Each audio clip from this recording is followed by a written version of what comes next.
Are you struggling to make your mark as an author in a crowded online space? What if I told you that a few strategic steps could transform your online presence and captivate your readers like never before? Hi, my name is Carma Spence, and I help entrepreneurs write, publish, and market a client attracting book so that they can grow their business with books.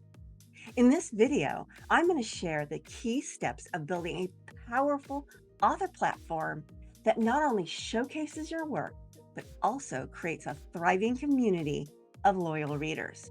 So let's get started. Building your author platform, essential steps for success. Why does an author platform matter?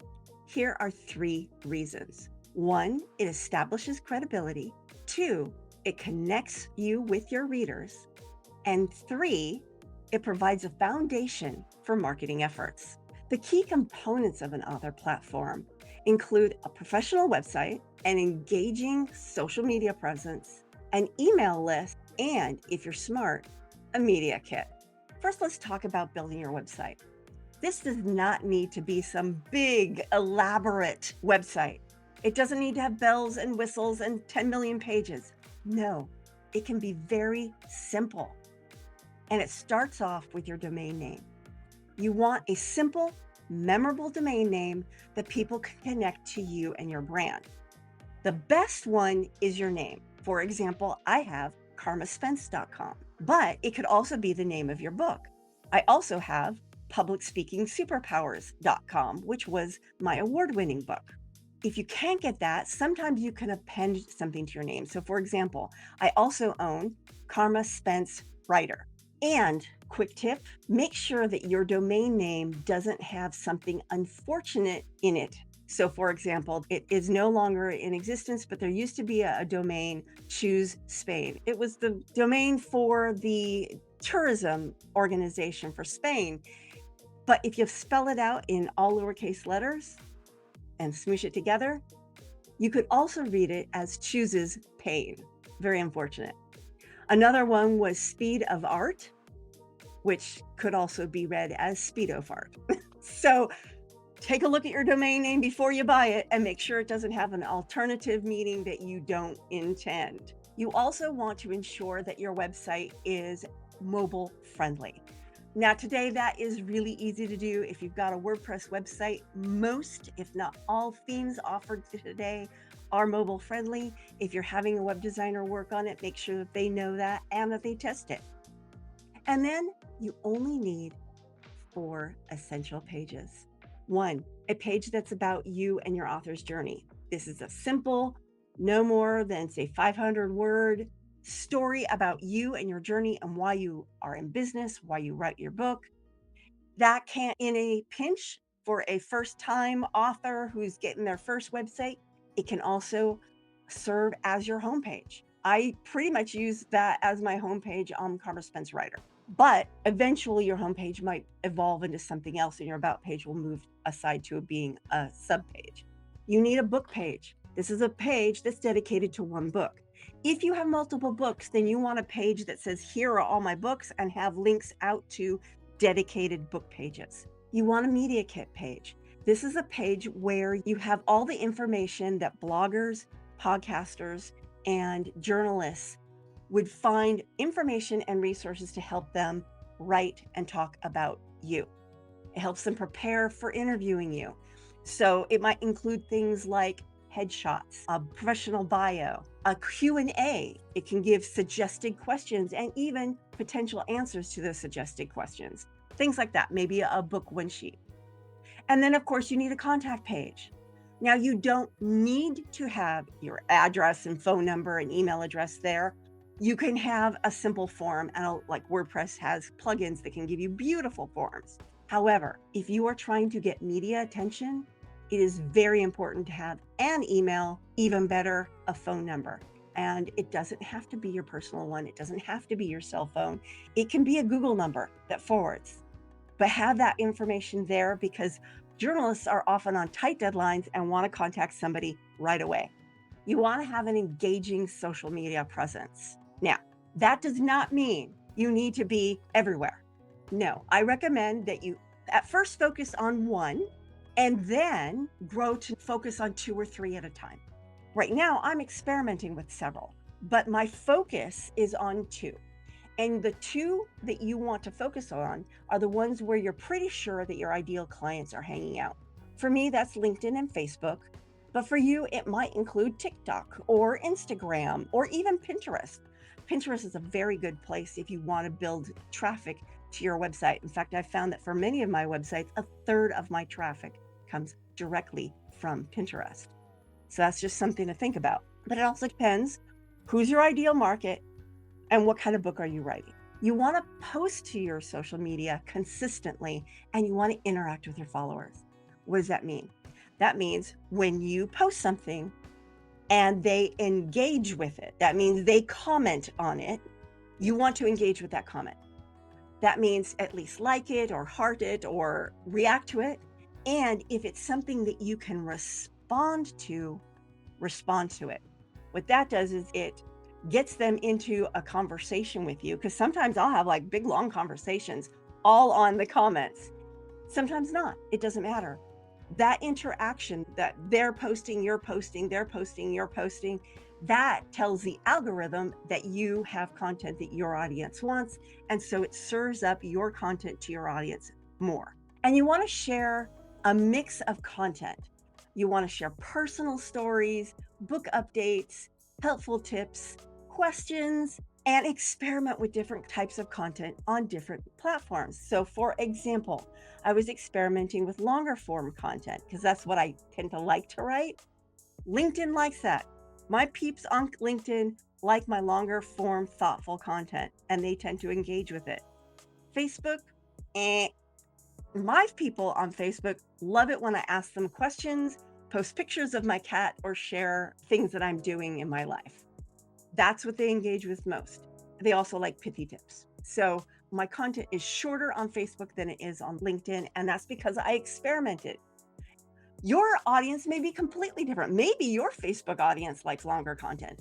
You need to experiment, find out what do they engage with most, do more of that. And you want to build your email list. This is so important. Yes, social media is important, but you don't own that audience. It can be taken away from you at any moment. So, for example, I was building up my Instagram account and then it got hacked, and Instagram just refuses to give it back to me and take it away from the hacker. So, I had to start all over again. Lost that audience completely. So build your email list. You own that list. Now, how do you get people from your social media following into your email list? Step one, offer a compelling opt in incentive. This needs to be something that showcases a piece of what you do and fixes a small but urgent problem that your ideal client has, and it's related to your book and your business. Use email marketing software. I know this sounds like it might be a no brainer for some of you, but there are still authors who start off using their personal email. Don't do it. It is edging toward violating anti spam laws.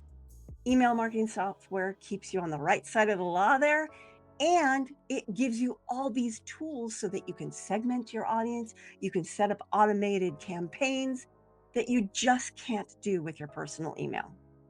And then you want to send regular, valuable content. Ideally, you want to keep a mix where you have about 3 value adds to every promotion. Now, during an active launch or promotion, you might have more promo emails. That's okay. If as long as over the long haul, your average is more info than promo. And what does regular mean? Be consistent with your cadence. That's one thing it means. But it also means post regularly enough that they don't forget you and automatically unsubscribe when you email them because they don't know who you are. For most, at least monthly.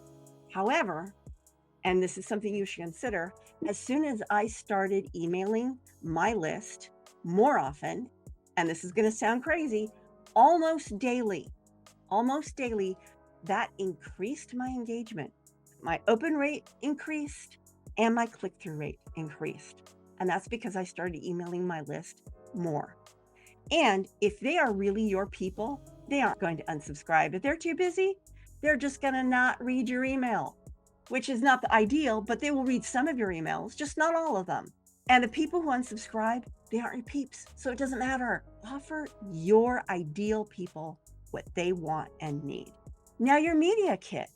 There are 4 essential pieces of an online media kit. You want a professional bio and you want it in 3 lengths. You want the longer one that's maybe 500, 600 words.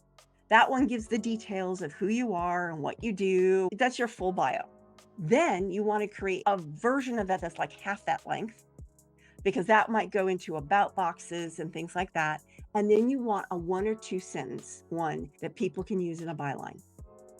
And the reason why you want these 3 versions is so that you don't make people do that work for you, because the different lengths are going to serve different purposes. You want high quality photos, and you want 2 different kinds. You want your typical headshots, smiling and looking at the camera, maybe smiling and looking off camera, and you want your action shots. So you want them, you signing books, you speaking on stage.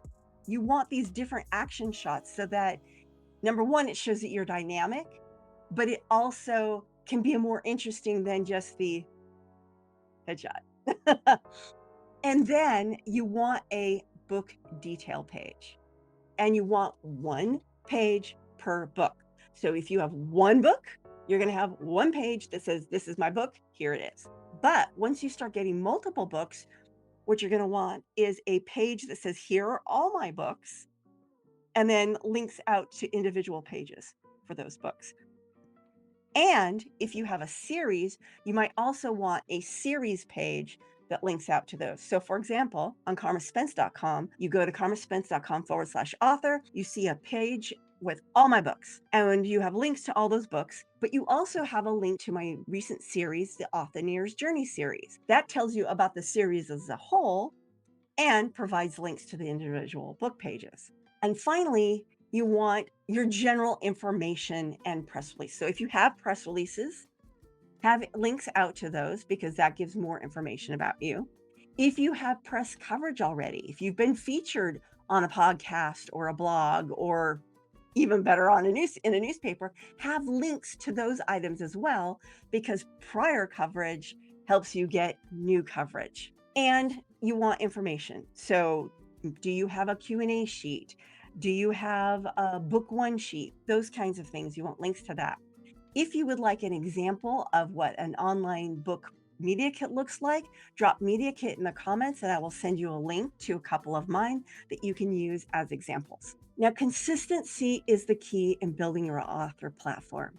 You want to keep your audience regularly updated, and you want to engage when they engage with you. Use a content calendar to help you. It can be a quarterly calendar, it can be a monthly calendar, and that keys you into what are the kinds of topics you want to be talking about in any given month. Each month, each week could have its own theme.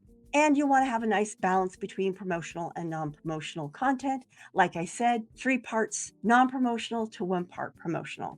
It is never too early to start building your author platform.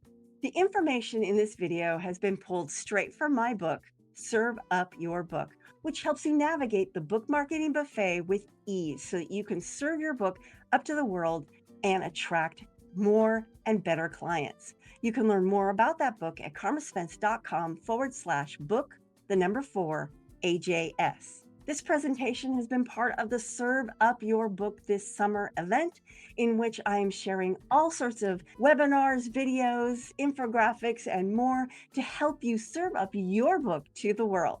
You can learn more at carmaspence.com. Serve up your book this summer with hyphens in between the words. This is Carma Spence saying ciao for now, and I'll see you in the next video.